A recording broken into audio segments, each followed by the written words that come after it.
अस्सलाम वालेकुम बच्चों, कैसे हैं आप? ठीक है, खैरियत से? अभी आया, अभी 9 की वीडियो 7 की वीडियो बनाई, अभी मैं 8 की बना रहा हूँ। तो वैसे मैं क्या बोलूँ, अभी खैर एक्सरसाइज 2.4 समझा रहा हूँ, क्वेश्चन नंबर 8। और मैं उम्मीद करता हूँ वही बातें जो 7 में समझाई वही बात है, तो मैं यही बता रहा हूँ कि कंटिन्यूस के लिए हमें चेक करना पड़ता है कि हमारी तीनों प्रॉपर्टी वेरीफाई कर रही है, यानी पहले प्रॉपर्टी भी अभी कर दिखा दूंगा, दूसरी भी तीसरी भी। ठीक है बेटा क्वेश्चन नंबर 8 के दो पार्ट से, दोनों पार्ट में यही काम करना है। कंटिन्यूस का जिक्र हो गया बेटा। कंटिन्यूस का मतलब है हमें तीनों प्रॉपर्टीज लाजमी वेरीफाई करनी है। मिसाल के तौर पे यहाँ पर बोल रहा है m और n की वैल्यू निकाल। जब भी तुम्हें किसी की वैल्यू निकालने को बोले, इसका मतलब 100% ये तीनों वेरीफाई प्रॉपर्टी को क्या करेगा, वेरीफाई करेगा। अब देखो बेटा, बात सुनो, मुझे यहाँ पर m की वैल्यू चाहिए और मुझे n की वैल्यू चाहिए। ठीक है बेटा, ये रहा लिख दिया। अब मसला क्या है, स्टेप वन मैंने आपसे क्या कहा बेटा, अभी बार बार वही बातें बता रहा हूँ अफसोस के साथ। बेटा स्टेप 1 में मैंने आपसे यही कहा कि स्टेप 1 में आप डायरेक्टली वैल्यू पुट करोगे फंक्शंस के अंदर। मैंने आपसे कहा कि जो x बड़ा होता है तो इसका मतलब होता है राइट हैंड लिमिट, जब x छोटा होता है तो उसका मतलब होता है लेफ्ट हैंड लिमिट, जब x बराबर होता है तो उसका मतलब है पहला स्टेप, एक्चुअल पॉइंट। ठीक है, उसकी एग्जाम्पल भी बताई थी मैंने, कहा क्वेश्चन नंबर 1 लाजमी देख लेना, मतलब उसका 5-6-7 मिनट की वीडियो ही देख लेना शुरू की, ताकि आपका कॉन्सेप्ट तो क्लियर हो। स्टेप 1 में डायरेक्ट करना है। अब जरा बात सुनिए बेटा, अब डायरेक्ट स्टेप 1 पुट कर रहा हूँ मैं। ठीक है, फंक्शन ऑफ एक्स, बताइए बेटा फंक्शन कौन सा लूँगा। ये तीनों फंक्शन है, देख रहे हो, 1 2 3, इसको बोलते हैं पीस वाइज फंक्शन, अलग अलग फंक्शन है बेटा। आप जरा बताइए कौन सा लूँ। ये बेटा एक्चुअल पॉइंट में इक्वल कौन सा है, मैंने अभी बताया इक्वल यहाँ पर था, ये है ना, ये तो राइट है, ये तो लेफ्ट है, ये क्या इक्वल, तो n है, डायरेक्ट लिख दिया। यहाँ तक क्लियर है बेटा, सही है, यहाँ तक क्लियर। ये वाला फंक्शन लिया, क्यों लिया, क्योंकि इक्वल है और पहला स्टेप में इक्वल वाला ही लिया जाता है। अब बेटा यहाँ पर x है, x की वैल्यू यहाँ पर क्या दी हुई है, उसने 3 दी हुई है, 3। अब यहाँ पर कोई x दिख रहा है बेटा, यहाँ कोई x दिख रहा है, अगर x होता तो 3 पुट कर देता मैं, लेकिन यहाँ पर कोई x नहीं है, तो फंक्शन ऑफ 3 पर n ही रहेगा। अब वो आएंगे तो पता लगेगा ना हमें, वो बाद में पता लगेगा कि n क्या निकलता है, क्योंकि वही नहीं मालूम मुझे। ठीक है, स्टेप 1 हो गया, यहीं पे रख दो आप इसको। स्टेप 2 पे जाओगे बेटा, अभी स्टेप 2 पे जाओगे, स्टेप 2। ठीक है बेटा, स्टेप 2 पे क्या करोगे, स्टेप 2 में देखो आपको क्या बोल रहा है, टोटल लिमिट। टोटल लिमिट क्या होती है, देखो टोटल लिमिट, ये फार्मूला नहीं है बट एक कॉन्सेप्ट दे रहा हूँ मैं। लिमिट क्या है, एक्स ए का मतलब वही है 3, और यहाँ पर फंक्शन ऑफ एक्स है। ठीक है बेटा, अब बेटा यहाँ देखो, इसके ऊपर कुछ प्लस माइनस दिख रहा है, नहीं दिख रहा, ये टोटल लिमिट है, क्योंकि प्लस माइनस नहीं है तो टोटल लिमिट है। ठीक है, अब देखो बेटा बात सुनो, अब यहाँ पर 2 फंक्शन है, देख 3 फंक्शन है, 1 2 3, एक तो ये ले चुके, अब इन दोनों को देखना पड़ेगा।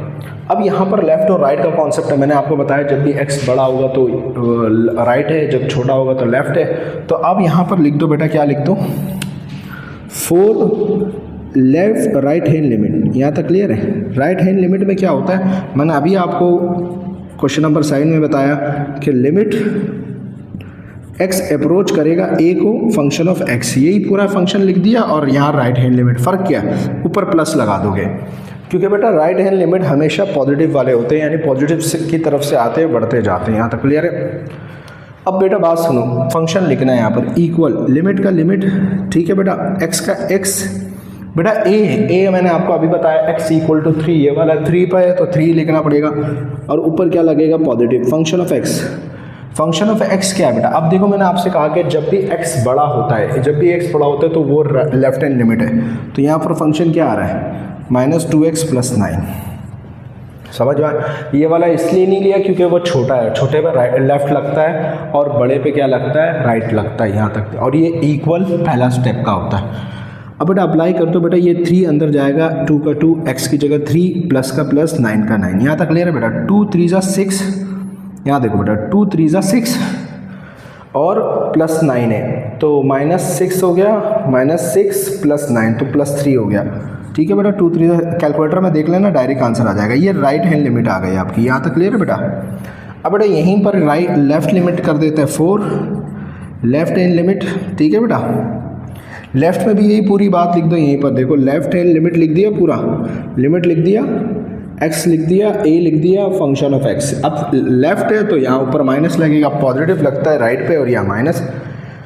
अब बेटा इक्वल का इक्वल, लिमिट का लिमिट, एक्स का एक्स, ए की जगह 3 आ जाएगा, ऊपर माइनस लग जाएगा। फंक्शन क्या लगेगा? मैंने आपको कहा जब भी एक्स छोटा हो, छोटा दिख रहा है यहाँ पर, तो ये फंक्शन क्या लगा हुआ है? M X. तो एम एक्स लिख दिया, ये रहा एम एक्स, ब्रैकेट में रख दिया।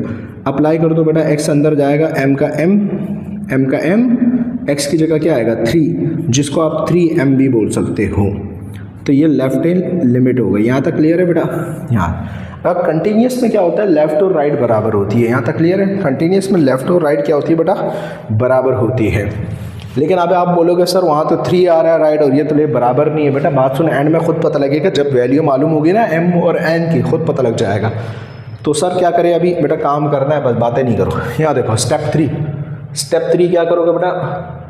स्टेप 3 का मतलब होता है कि बेटा पहला स्टेप यानी लेफ्ट और राइट, ये पूरा एक स्टेप है, और ये वाला, ये दोनों बराबर रख दो। ये फंक्शन ऑफ ए पहला स्टेप है, और ये वाला, ये देख रहे हो, ये टोटल लिमिट है, ये दिख रही है, ये रही। इनको 2 हिस्सों में बांटा है, इन दोनों को मिलाएंगे वापस ये बनेगा, तो ये बराबर रख दो।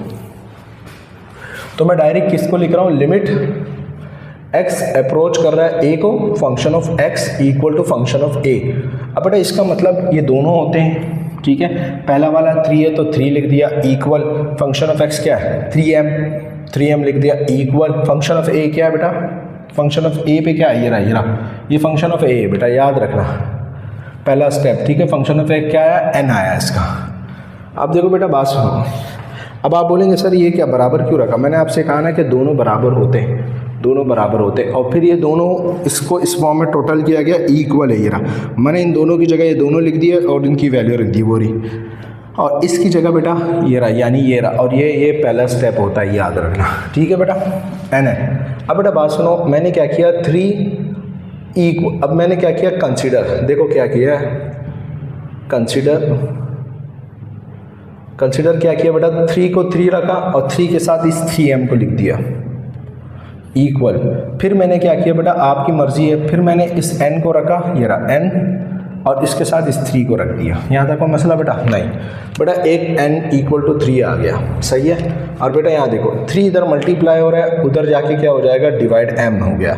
m को पहले लिख दिया, 3 1 जा 3, कैंसिल हुआ, 1 बचा, यानी m की वैल्यू 1 आई और n की वैल्यू क्या आई? 3 आई। चेक कर लेते हैं, देखो अब m की वैल्यू 1 आई है और n की वैल्यू 3 आई है। अगर मैं इस m को 1 है इसकी जगह रख दूँ, ये देख रहा है 3 1 जा 3, तो लेफ्ट भी क्या हो जाएगी? 3, और राइट भी क्या है? 3, और n की जगह क्या आया हुआ है? 3, इसकी जगह मैं 3 रख दूँ, तो हर जगह 3 3 हो गया या नहीं हो गया? तो बताओ 3 3 3 सेम हो गया या नहीं होगा?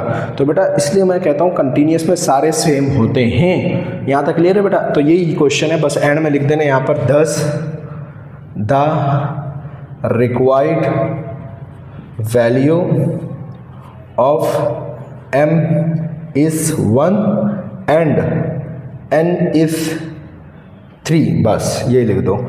लिख दो नहीं लिख दो आपकी मर्जी, फ़र्क नहीं पड़ता, लेकिन लिख दो कि खूबसूरती आएगी, मेरी तरह खूबसूरत हो जाओगे बेटा। जी तो बेटा मैंने इसका दूसरा पार्ट लिख दिया बेटा, वो भी आसान है, बट आप लोगों की मोहब्बत में करवा रहा हूँ, ठीक है बेटा। सॉल्यूशन बेटा मैं तो कहता हूँ बुरा नहीं मानना, मैं एक काम करता हूँ इसको बीच में ही छोड़ दूंगा, सही है, मसला तो नहीं है, नाराज़ हो रहे, चलो करवा देता हूँ। याद देखो बेटा स्टेप 1, ठीक है। स्टेप 1 में क्या होता है? डायरेक्ट इक्वल वाला ढूंढा करो। इक्वल क्या है बेटा? यहाँ देखो, ये देखो बेटा, ये बड़ा भी है यानी राइट भी इसमें मौजूद है और साथ में क्या लगा हुआ है? इक्वल, तो इक्वल भी है। इसका मतलब ये हो गया आपका फंक्शन इक्वल के लिए क्या हो गया बेटा? x² हो गया। क्यों? क्योंकि साथ में इक्वल भी है और ग्रेटर भी है, तो इक्वल वाला तो मैंने ले लिया, इक्वल यही वाला। तो बेटा ऐसा भी होता है, मैं फिर से कह रहा हूँ, पिछली वीडियो नहीं देखी तो देख लो यार उसको। यहाँ तक क्लियर है? x² इसलिए लिया क्योंकि इक्वल है, और मैं पहले वाले स्टेप में इक्वल वाला ही लेता हूँ। यहाँ तक क्लियर है? इसमें दोनों कंडीशन है, x बड़ा भी है और x बराबर भी है। अब यहाँ तक क्लियर है बेटा? अब x क्या है? 3 है, तो 3 पुट कर दो, directly put x equal to 2 put कर दिया, और x की जगह लगा दिया 3 और स्क्वायर का स्क्वायर। 3 का स्क्वायर क्या होता है? 9। तो फंक्शन ऑफ 3 पे क्या आया बेटा? 9 है। और 9 डिफाइंड है या नहीं है? डिफाइंड है, ठीक है। मैंने आपको बोला था कि 0/0 नहीं आना चाहिए, पिछली वाली वीडियोज़ में 0/0 नहीं आना चाहिए, ठीक है जी, अनडिफाइंड टर्म्स है। और बेटा या तो कोई रूट के अंदर माइनस नहीं आना चाहिए, क्योंकि ऐसा भी होता है, लेकिन बहरहाल ऐसा होता है, अभी बताऊंगा कब होता है आखिरी वाले क्या कहते हैं क्वेश्चंस के अंदर। अब देखो स्टेप 2 करते हैं बेटा। स्टेप टू में मैंने आपसे कहा था कि टोटल लिमिट मालूम करनी है, ये वाली टोटल लिमिट, ठीक है, जिसका मतलब होता है टोटल लिमिट। ठीक है बेटा, टोटल लिमिट क्या है आपके पास, इक्वल है लिमिट एक्स अप्रोच कर रहा है ए को फंक्शन ऑफ एक्स को। तो बेटा इसके अंदर मैंने आपसे कहा था कि लेफ्ट हैंड लिमिट निकालनी है, तो पहले राइट कर लेते हैं, कोई फ़र्क नहीं पड़ता, लेकिन बहरहाल पहले सीधे हाथ से काम कर लेते हैं। ठीक है, राइट हैंड लिमिट एक्स ए पॉजिटिव लगा दिए फंक्शन ऑफ एक्स। ठीक है, लिमिट एक्स ए की जगह 3 है, वो रहा एक्स की वैल्यू 3 है, तो पॉजिटिव आ गया। ठीक है, यहाँ तक क्लियर बेटा। और फंक्शन कौन सा आएगा, मैंने आपसे कहा था कि फंक्शन हमेशा ग्रेटर देन वाला आता है। अब बताओ x बड़ा है 3 से, x बड़ा है 3 से और एक बराबर है, बराबर वाले ने तो अपना काम कर दिया स्टेप 1 में। ठीक है, अब x बड़ा है 3 से, इसका मतलब इस राइट का भी यही फंक्शन है, तो यही लिख देंगे x स्क्वायर। ठीक है बेटा, तो ये तो सेम हो गया, होने तो तुम्हारे को क्या मसला है, होने दो।